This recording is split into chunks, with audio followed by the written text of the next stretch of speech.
Should humans always be constantly advancing? Today, we're going to explore this topic. I think this is something really interesting. And to contextualize it, in pre-industrial era, deaths before 5 was 30 to 50%, 15 to 30% of infants in the pre-industrial era died.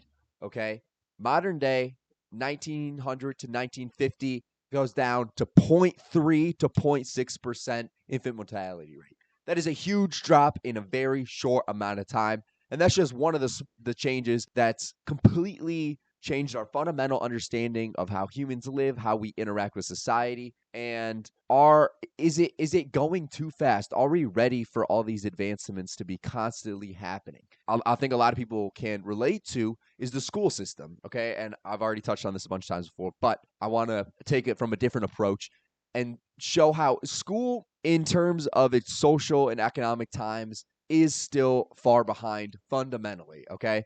I would say the biggest change in the past 50 years of school has been the introduction of screens and computers and things like that being used in schools. But I think a lot of people would agree that these changes aren't actually making you adjusted to the more social and economic times of the modern day and aren't getting you to be prepared in the modern workforce.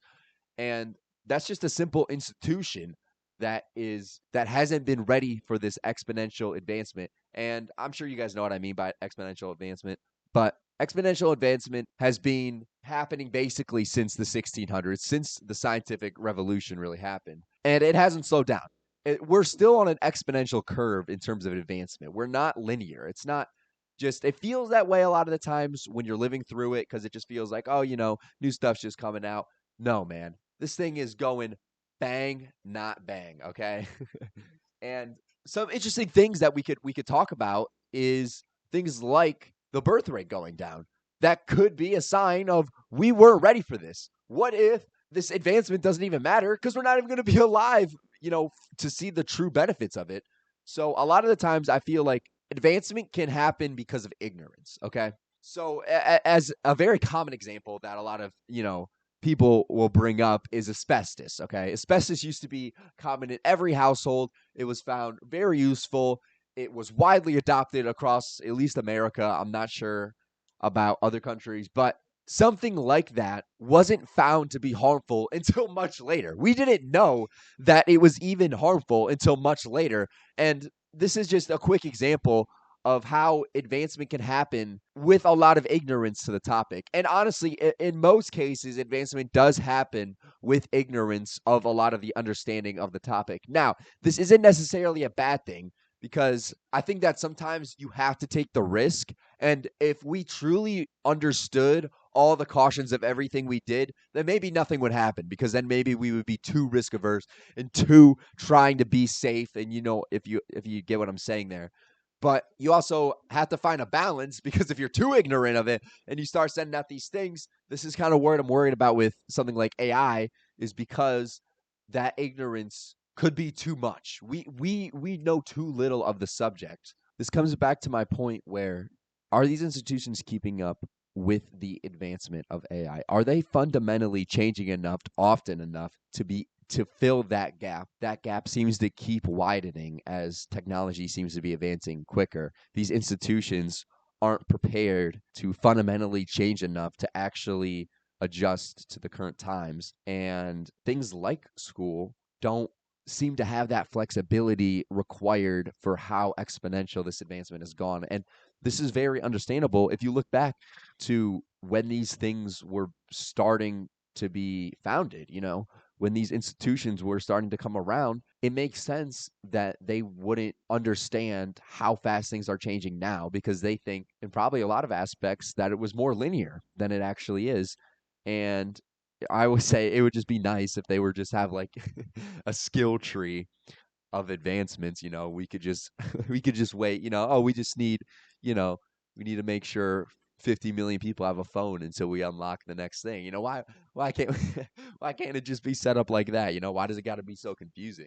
Well, that's what's so hard about it is that these things aren't so black and white. Advancement isn't black and white. It's not just a pure benefit thing, and there's so many trade-offs that come with these things, that come with AI being put into the workforce. with it affecting how people work so fast, just in the past 5 years, so fast, even though I think there's a lot of businesses that are probably overstating how much they use AI. Even the implementation of AI at all so fast is concerning.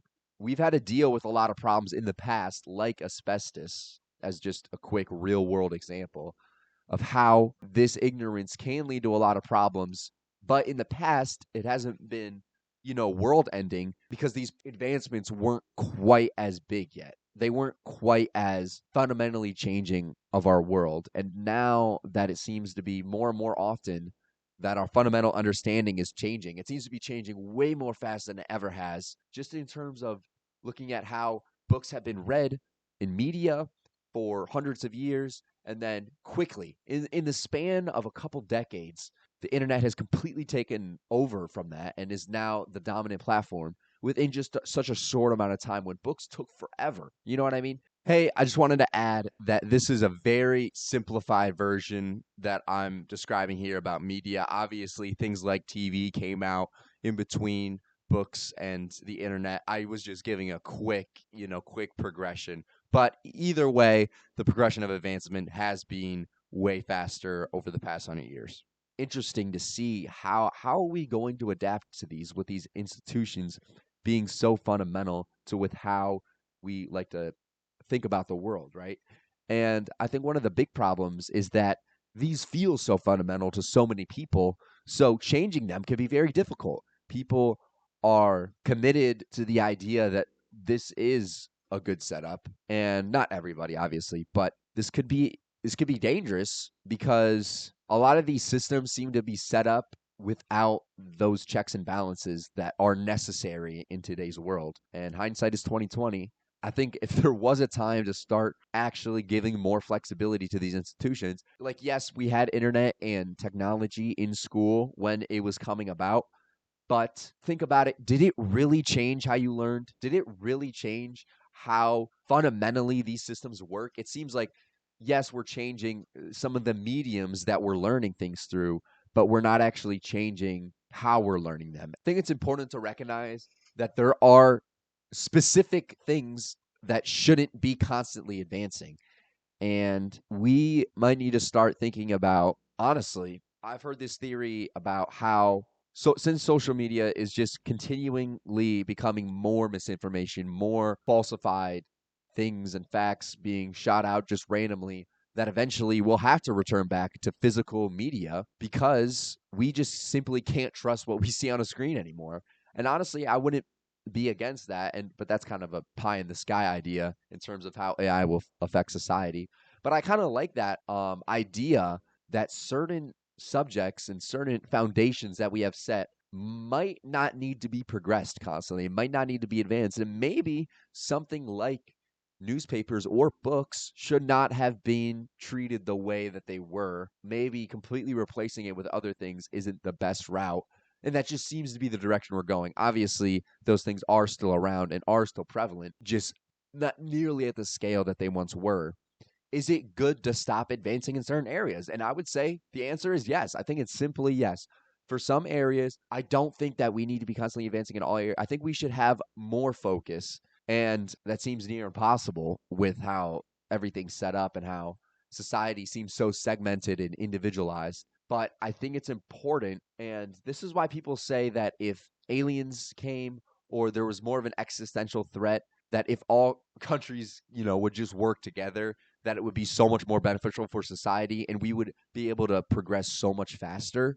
But obviously, that's an unrealistic view of pointing at the world because I also don't like the idea of just waiting for these problems to show up because they're already problems that we need to solve.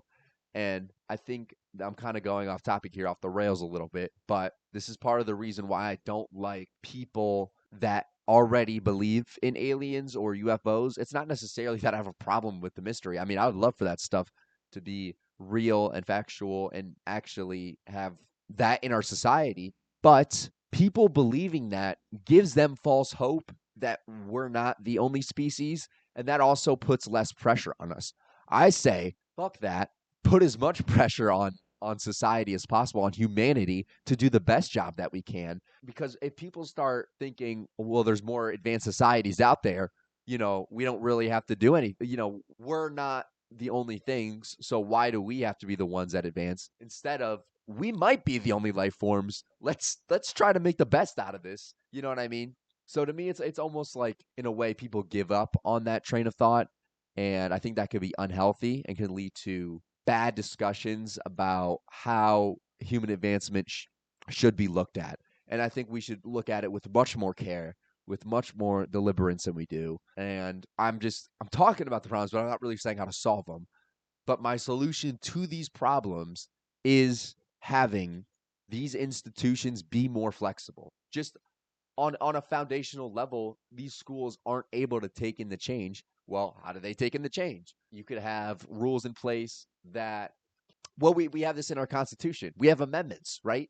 We should have a similar type of system for schools. So it's not necessarily that schools need to adjust right away to advancement. That's never going to happen. Institutions have never been able to do that, and it's unfair for me to act like they can. But this is that gap between institutions being able to catch up and technology advancing. If that gets too wide, think about it. By the time schools are able to adjust to certain advancements, we'll already be long gone by those advancements if this curve keeps going. So how can we make that gap smaller is all I'm saying. And one of those things would just be being able to change fundamental things in the school system without this impossible amount of friction that I feel like we have when trying to change these certain things. And I think it's important to start thinking about these type of things. And there's also a feeling of hopelessness that these things can't be changed. But these things have also been said years throughout history. So the first step is recognizing the problem, right? We start talking about how to solve these things. And I just feel like that discussion hasn't been started when it should have been. Maybe this information overload the internet has given us, maybe that's not beneficial, knowing every single problem that's constantly going on, and then being, shown just very specific perspectives of those problems. That's probably not the healthiest way to consume information. And maybe it's important to stop, you know, regress maybe a little bit. But it's hard to do, because once you give someone, once you give baby crack, they're going to be a crackhead. That's a really bad analogy, but I think it gets the point across. You give someone a smartphone, you can't take it away and give them a book. They're not going to want to read the book. It's already too late for that. So I understand that aspect of it, but there might be a time these things should be halted, should be slowed down, so that we have time for these institutions to catch up, because that gap seems to just be becoming wider and wider and wider. Schools are going to have harder times, and this seems to be more prevalent with AI. It's a very real world example. They don't know what's being sent in anymore. They don't know what's real. Just the entire landscape has changed, and schools are trying to adjust with the current set of rules that they have. But I don't think those rules are flexible enough to make a reasonable change with how advancement is happening. Just recognizing the fact could help bring some of these issues to light. Have a great day, guys. See you later.